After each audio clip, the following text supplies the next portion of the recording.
আসসালামু আলাইকুম। আমি উত্তরবঙ্গের মেয়ে রেশমা বলছি নওগাঁ থেকে। আমার ডেইলি ব্লগ চ্যানেল ভিলেজ ফ্লেভারে আপনাদের সবাইকে স্বাগতম। কাছে এবং দূরে, দেশে এবং দেশের বাহিরে যে যেখান থেকে আমার আজকের ভিডিওটি দেখছেন সবাইকে অসংখ্য ধন্যবাদ। আশা করি আল্লাহর অশেষ রহমতে সবাই ভালো আছেন। আমি আলহামদুলিল্লাহ ভালো আছি। তো প্রতিদিনের মতো আজকেও সকালে নাস্তা থেকে ভিডিওটা শুরু করলাম। আশা করি স্কিপ না করে দেখবেন, ভালো লাগবে। কারণ আজকে আমি আমার কিচেন ডিপ ক্লিন ও একটু নতুন করে অর্গানাইজ করেছি, সেটাই আর কি আপনাদের সাথে শেয়ার করলাম। আর আপনারা এই অর্গানাইজ ভিডিওগুলো বেশি পছন্দ করেন। তো যাই হোক, সকালের নাস্তায় সেই জন্য খুবই হালকা পাতলা খাবার বানাচ্ছি ঝটপট। এখানে আমি পাতলা পিঠা বানিয়ে নিচ্ছি। অনেকে চাপটি বলে, অনেকে খোলা জালি বলে। আসলে অঞ্চলভেদে নাম ভিন্ন থাকে। তো যেহেতু একটু মাংস আছে, ভাবলাম মাংসের ঝোল দিয়ে এটা খেতে ভালো লাগবে, তাড়াতাড়িও হয়ে যাবে। মাংসের ঝোল না থাকলে খিচুড়ি বসিয়ে দিতাম। মানে চাচ্ছিলাম যে সকালে নাস্তাটা খুব তাড়াতাড়ি সেরে ফেলি। তো তারপরে আমি বিছানাপত্র সব ঝেড়ে গুছিয়ে নিলাম ঘরটা। কারণ ঘর আসলে এখন না গোছালে পরে আর গোছাতে পারবো না। কারণ একবার যদি কিচেনের কাজে আমি হাত দিয়ে ফেলি, সেই ক্ষেত্রে দেখা যাবে যে অনেক সময় লাগবে আর পরে টায়ার্ড হয়ে যাব। তো কিছু গ্রোসারি বাজার নিয়ে আসছে, তো সেগুলো রিফিল করিনি, আমি রেখে দিয়েছি। কারণ এই যে কয়েকদিন যে আমি বিজনেসের কাজগুলো করেছি, জামা ওয়াশ করেছি কয়েকদিন, এগুলো লন্ড্রিতে দিতে হবে। তারপরে বেশ কিছু জামা ছাপানো ছিল, সেগুলো ছাপিয়েছি, কিছু কর্মীর কাছে দেওয়া হয়েছে, কিছু এখনও আছে। তারপরে আরও টুকিটাকি অনেক কাজ করেছি বিজনেসের, যার কারণে আবার সংসারের কাজে একটু গাফলতি পড়ে গেছে। কিচেনটা তো ঈদের আগে ডিপ ক্লিন করে একদম নতুন করে সুন্দর করে সাজিয়ে নিয়েছিলাম। তারপরে কিন্তু টুকটাক ক্লিন করা হয়, কিন্তু ওইভাবে আর ডিপ ক্লিন করা হয়নি। এই যে কিচেন র্যাকটা কিন্তু একদম অনেক নোংরা হয়ে গেছে। আর যেহেতু এটা সাদা, একটু নোংরা হলেই সেটা চোখে পড়ে। তো এটা আমি খুব সুন্দর করে ধুয়ে ফেলবো। যেহেতু এটা ছোট, সেজন্য কিন্তু ক্লিন করা খুবই ইজি। তো আরএফএলের এই স্মার্ট কিচেন র্যাকটা কিন্তু আসলেই অনেক কাজের। আর এটা যেহেতু ছোট, যে কোনো জায়গায় কিন্তু নিয়ে যাওয়া যায়, আর ওয়াশ করাও খুবই সহজ। তো আমি এটা বাহিরে নিয়ে আসছি। এটা এখন ভিম লিকুইড দিয়ে একটা জালি দিয়ে ভালো করে ঘষে ধুয়ে ফেলবো। আর এটা খুব সুন্দর পরিষ্কার হয়ে গিয়েছিল, খুব বেশি পরিশ্রম করতে হয়নি আমাকে। যেহেতু নতুন, জাস্ট উপরের দিকে কিছু ধুলার আবরণ পড়েছিল, সেগুলোই আমি এটা দিয়ে সুন্দর করে পরিষ্কার করে নিয়েছি। তো তারপরে আমি আরও যে র্যাকগুলো আছে, আরেকটা প্লাস্টিকের ছোট র্যাক আছে, সেটাও আমি পরিষ্কার করব। কাঠের র্যাকটা ভালো করে শুকনো কাপড় দিয়ে মুছে নেব। আর আমার কিচেনে যত জার আছে, কিছু আছে যে অল্প অল্প করে আছে, সেগুলো ছোট ছোট বিভিন্ন পাত্রে রেখে সেই জারগুলো কিন্তু আমি সুন্দর করে একদম ক্লিন করে নেব। তো আসলে কিচেনে কাজ করা কিন্তু অনেক কষ্টের কাজ, কারণ সবগুলোতেই তেল চিটচিটে ভাব থাকে। এগুলো সুন্দর করে যদি নিয়মিত পরিষ্কার করা না হয়, তাহলে কিন্তু সেগুলো আর ব্যবহার উপযোগী থাকে না। হাত দিলে কেমন একটা তেল চিটচিটে ভাব হয়, দেখতেও ভালো লাগে না, আর কাজ করেও কিন্তু স্বাচ্ছন্দ্য বোধ করা যায় না। যেহেতু আমরা মেয়েরা কিচেনেই কাজ করি বেশি, তাই কিচেনের জিনিসগুলো যদি নিট অ্যান্ড ক্লিন থাকে, দেখতে যেমন ভালো লাগে, কাজ করতেও ভালো লাগে। তো এই যে এগুলো কিন্তু আমি ধুয়ে তারপরে বয়ামগুলো ধুয়েছি। বয়াম ধোয়ার পরে কিন্তু সেগুলো শুকাতে দিয়েছি, যার কারণে এগুলো কিন্তু পর্যায়ক্রমে শুকিয়ে যাচ্ছে। তো আমি যে কোনো কাজ করলে একটু গুছিয়ে করার চেষ্টা করি যাতে সুবিধা হয়। তো এগুলো এই যে আমি ধুয়ে শুকাতে দিয়েছি, এগুলো কিন্তু অলরেডি শুকিয়ে গিয়েছে। ততক্ষণে কিন্তু আমি কিচেনের অন্যান্য যে জিনিসগুলো আছে সেগুলো পরিষ্কার করেছি, জানলাটা পরিষ্কার করে নিয়েছি। এখন কিচেনের যে টাইলসগুলো, চুলা, এগুলো পরিষ্কার করে নেব। তো ওইগুলো পরিষ্কার করার আগে যে বাজারগুলো নিয়ে আসছিলো, তো এগুলো তো আমি রিফিল করব, তাই একটা ঝুড়িতে নিয়ে নিচ্ছিলাম। যে ওইগুলো বয়ামগুলো শুকালে হালকা একটা সুতি কাপড় দিয়ে মুছিয়ে এগুলো রিফিল করে ফেলবো। আর এই যে আমার পিলারটা হারিয়ে গিয়েছে, পাচ্ছি না, মেয়ে কোথাও ফেলে দিয়েছে অথবা ময়লার ঝুড়িতে কোনোভাবে চলে গিয়েছে, যার কারণে সেটা খুঁজে পাচ্ছি না। তো আসলে টুকিটাকি কিছু যেগুলো লাগতো সেগুলোই বাজার করা হয়েছে। তো সেগুলো আমি এখন ঝুড়িতে রেখে দিচ্ছি, বয়ামগুলো শুকোলেই আমি সেগুলো রিফিল করে ফেলবো। তো ভিডিওর এই পর্যায়ে পুরনো সেই রিকোয়েস্টটাই করছি, আমার ভিডিও এখন পর্যন্ত যারা দেখছেন একটি লাইক দিতে ভুলে গিয়েছেন, প্লিজ একটি লাইক দিয়ে পুরো ভিডিওটি কন্টিনিউ করবেন। আর যারা অলরেডি আমার চ্যানেলটি সাবস্ক্রাইব করে আমার ভিডিওতে লাইক কমেন্ট করে আমাকে সাপোর্ট করে যাচ্ছেন তাদেরকে অসংখ্য অসংখ্য ধন্যবাদ। আর যারা এখনও করেনি তাদের প্রতি আশা রাখছি আমার ভিডিওর কোথাও কোনো অংশ যদি ভালো লেগে যায় তাহলে অবশ্যই আমার চ্যানেলটি সাবস্ক্রাইব করে আমার পাশেই থাকবেন। আর আরেকটা বিষয়, ইদানিং স্পাম কমেন্ট অনেক বেশি আসতেছে, তো আপনাদেরকে রিকোয়েস্ট করব আপনারা কমিউনিটিতে পোস্ট করবেন যে আপনি আমাকে সাবস্ক্রাইব করেছেন, আপনি সাবস্ক্রাইব ব্যাক চাচ্ছেন, তাহলে আসলে আমি আপনাদের ব্যাক করব। কিন্তু সরাসরি ভিডিওতে যদি কমেন্ট করেন বন্ধু হয়ে আছি, পাশে থাকো, তাহলে কিন্তু আমি সাবস্ক্রাইব ব্যাক করব না। তো আসলে বারবার বলার পরেও কেন আপনারা এই ধরনের ভুল করেন জানি না। তো ওইগুলো আসলে মোটামুটি সব ক্লিন করেছি।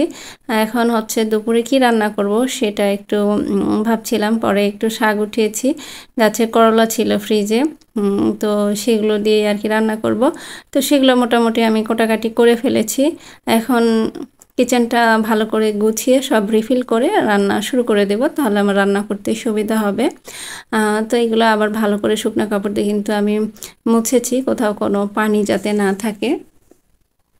তো বয়ামগুলোও কিন্তু আমি মুছে ফেলেছি ভালো করে, যদিও শুকিয়ে গিয়েছিল, তাও দেখা যায় কোথাও কোথাও 1 ফোঁটা পানি থাকে কোনো কোনো বয়ামে। তো সেগুলো ভালো করে একটা সুতি কাপড় দিয়ে মুছে এখন আমি সব কিছু রিফিল করে নেব।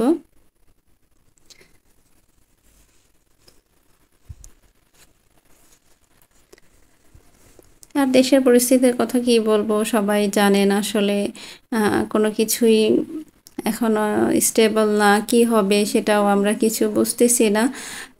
তবে সব দিক থেকে চাচ্ছি যে সব কিছু স্বাভাবিক হয়ে যাক, সবাই স্বাভাবিক জীবনে ফিরে আসুক। আসলে অনেক ভোগান্তি হচ্ছে, আর অনেকে তো যারা অনলাইন বিজনেস করেন তাদের তো অনেক ক্ষতি হচ্ছে, কারণ ফেসবুক এখনও ছাড়ে নাই। তো আসলে একজন দুইজন না, অনেক বড় কিন্তু একটা প্ল্যাটফর্ম অনলাইন বিজনেস যারা করে তাদের জন্য। তারা কিন্তু অলরেডি অনেক ক্ষতির সম্মুখীন হয়েছে, আবার দেখা যাচ্ছে যে এখনও কোনো সিদ্ধান্ত আসেনি যে ফেসবুক চালু করবে কি না, এটা নিয়েও তারা কিন্তু অনেকটাই দুশ্চিন্তায় আছে। তো আসলে বর্তমান যে পরিস্থিতি, এতে আসলে সবাই অনেক ক্ষতির সম্মুখীন হচ্ছে। তো আসলে কিছু করার নেই, আমাদের এখন শুধু অপেক্ষা করতে হবে যে পরিস্থিতি কোথায় কোন দিকে যাচ্ছে। তবে আমরা সবাই দোয়া করতে পারি আল্লাহ সব কিছুর যারা জুলুম করতেছে তাদেরকে উপযুক্ত শাস্তি দিক, আর যারা জুলুমের শিকার হচ্ছে আল্লাহ তাদেরকে রহম করো, হেফাজত করো। যেসব মায়েরা সন্তান হারিয়েছে তাদের তুমি এই শোক সইবার তৌফিক দান করো। তারা তো শহীদের মর্যাদা পেয়েছে, আল্লাহ তুমি তাদেরকে শহীদ হিসেবে কবুল করে নিও। আসলে যতই বলি কিন্তু চোখের সামনে সেই দৃশ্যগুলো যখন ভাসে আমাদেরই কষ্ট হয়, তখন চিন্তা করি সে বাবা মাগুলোর কী অবস্থা হয়। অনেকে তো কারো লাশও খুঁজে পাচ্ছে না। আসলে একটা মা বাবার জন্য এর চেয়ে খারাপ কি আর হতে পারে যে তাদের সন্তানের লাশ তারা দেখতে পাচ্ছে না। তো যাই হোক, আল্লাহর কাছে দোয়া করছি সব সময়। তো এখানে সব কিছু রিফিল করার পরে আমি যেই জায়গায় যেই জিনিসগুলো আছে সেগুলো গুছিয়ে নিচ্ছি। এখানকার সেলফের যে বয়ামগুলো এগুলো খুব বেশি তেল চিটচিটে হয়, যার কারণে আমি মাঝে মধ্যে ভেজা কাপড় দিয়ে কিন্তু মুছে ফেলি, কারণ সবসময় তো আর এভাবে ঝাড় ধোয়া হয় না। 1-1.5 মাস পরে আমি মোটামুটি এভাবে ডিপ ক্লিন করার চেষ্টা করি। আর এমনিতে অন্য সময় দেখা যায় যে 7-8 দিন পর একটা ভেজা কাপড় দিয়ে মুছে ফেলার চেষ্টা করি, তাহলে জিনিসগুলো ভালো থাকে, দেখতেও ভালো লাগে, আর খুব একটা বেশি তেল চিটচিটে হয় না। তো এই কাঠের সেলফটা নিয়ে অনেকেই অনেক কোশ্চেন করেন, এটা আমি বলে দিচ্ছি যে ক্রাফট পান্ডা থেকে নিয়েছিলাম। তো এটা আমি মানে একটা ডিসকাউন্ট যখন দেয় তখন নিয়েছিলাম। এটার প্রাইস নিয়েছিল মেবি 999 টাকা, কুরিয়ার চার্জ তো ছিল 150 টাকা। তো ওই তো 1150 টাকার মতো পড়েছে কুরিয়ার চার্জ দিয়ে। পেজের নাম ক্রাফট পান্ডা। তো অনেকেই এই আমার গত ভিডিওতে অনেক কমেন্ট করেছেন, যার কারণে এটাতে আমি বলে দিলাম। আর এটা মোটামুটি ভালো আর কি, দেখতে সুন্দর লাগে, যেহেতু একটা কি বলবো ইকো ফ্রেন্ডলি জিনিস, কাঠের তৈরি, আর ব্যবহার করেও ভালো, সুবিধা পাওয়া যায়। এখন এটা এক একজন এক এক কাজে ইউজ করে, আপনি আপনার সুবিধা মতো ইউজ করতে পারেন। তো আমি যেরকম যেখানে ছিল সেইভাবেই গুছিয়ে নিচ্ছি, জাস্ট হচ্ছে আমি সবগুলো ক্লিন করে পরিষ্কার করে নিয়েছি। এই কারণ যেভাবে রেখেছিলাম ওইভাবে রাখলে আমার সুবিধা হয়। আর আরেকটা বিষয় হচ্ছে যে অনেক অপ্রয়োজনীয় জিনিস থাকে যেগুলো আসলে আমি সবসময় মানে বাইরে রাখি না, যখনই ব্যবহার করি প্রয়োজন পড়ে নেই, আবার সেটা জায়গা মতো রেখে দিই। আর এই টুকিটাকি জিনিস কিন্তু আমার নিত্য প্রয়োজনীয়, সবসময় লাগে ছোটোখাটো কিছু জিনিস, সেগুলো এই সেলফে রাখি। কারণ সবসময় তো আর বাইরে থেকে মানে বাইরে জিনিস বের করা আবার ভিতরে রাখা এটা একটা বিরক্তিকর ব্যাপার। তো যার কারণে কিছু রাফিসের জন্য আমি বাইরে রেখে দিয়েছি। তো এখানে প্লেটগুলো রাখছিলাম, তো পরে দেখা যাচ্ছে যে এটা